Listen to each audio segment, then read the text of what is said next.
Hi everyone! Ano naman ang inyong kabatang, Mami Neneng. Today, pumunta kami sa Sharjah, sa school ng anak ko, para kunin namin yung t-shirt niya for intrams. Since nag-start yung COVID, distance learning na lang siya. So, dito lang siya sa bahay. So, first time niyang pumunta ng Sharjah. Kami rin, first time din. Pero asa sasakyan lang kami. Bale, ito yung normal na ginagawa siguro ng mga magulang dito sa UAE. Mahirap para sa mga magulang yung nangyari kasi syempre kailangan mag-adjust yung mga bata, distance learning, tapos yung panganay ko pa lang namin nag-aaral for now. So, sa susunod na school year, papasok na yung pangalawa namin. Mahirap para sa lahat na mga nag-iwan ng anak sa Pilipinas. Naranasan din namin na kasama yung mga bata. Mahirap na masarap dito. Bukod sa pagbabayad ng apartment, mahal din ang bayad sa school. Tapos, kailangan maaga siya. Marami ka talagang i-consider kung napapagdesisyonan mo na isama or kasama nyo dito yung mga bata. Masarap kasi alam mong lumalaki sila kasama nyo, lumalaki sila na didisiplina nyo, nakikita nyo yung paglaki nila. Saludo rin ako sa mga magulang na kasama yung mga bata kasi mahirap magpalaki ng anak. Ang dami mong i-consider, marami kang i-give up para sa mga anak mo, pero masarap. Alam mo naman na ginagawa mo ang lahat para sa mga anak mo. So today, papakita namin sa inyo yung ginawa namin kahit na nasa sakyan lang kami. At least makikita nyo yung mga daanan. Medyo malayo talaga kasi siya sa bahay namin. Naawa din ako sa anak ko kasi halos 45 minutes or 1 hour yung biyahe niya. So pick up and drop off siya ng school bus. Naisip ko na kung malapit ko sa office namin tapos yung mga bata nasa bahay, in case na merong emergency, madali kami makakatakbo.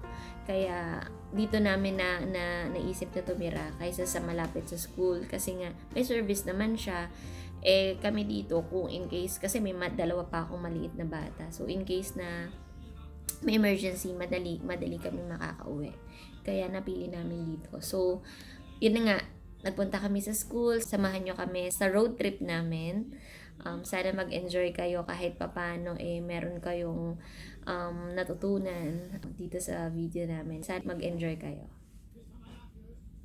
Today we're going to Sharjah. Pupunta kami sa school ni Kuya.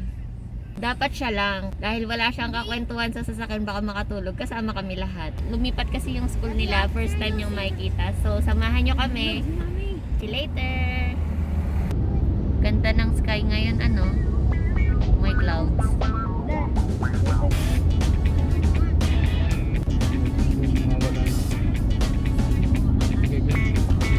Pag-video na yan.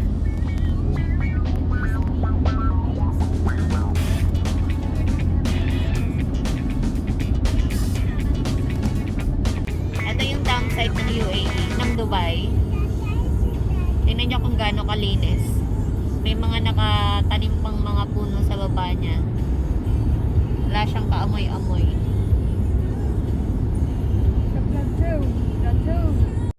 We're entering Sharjah at yung mga kids sa likod nag-aaway-away na sila kasi naiinip na sila.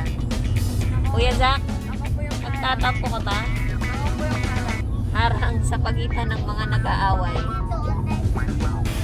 Why? Why are you hurting, Kuya? Nyay, bakit? Medyo ano pa sila, hindi pa kasing modern ng Dubai.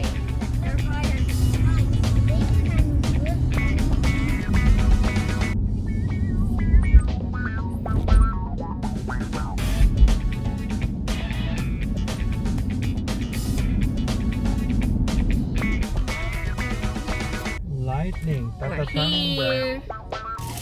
So, pumunta kami dito sa school ni Kuya para kunin lang namin yung t-shirt niya. Kuya, harap mo. Intrams kasi nila next week. So, kailangan nilang mag-t-shirt kahit online yung klase nila. Kailangan pa rin nilang mag-t-shirt sa bahay. Na t-shirt and PE pants, no? Ayan. Kuya, nagandahan ka ba sa bagong school mo? Yes. Mas malaki? Kuya? Mas malaki ako sa mga bagay. Kaya mo nagustuhan kasi may basketball. O, dati wala. Ngayon, maganda. O,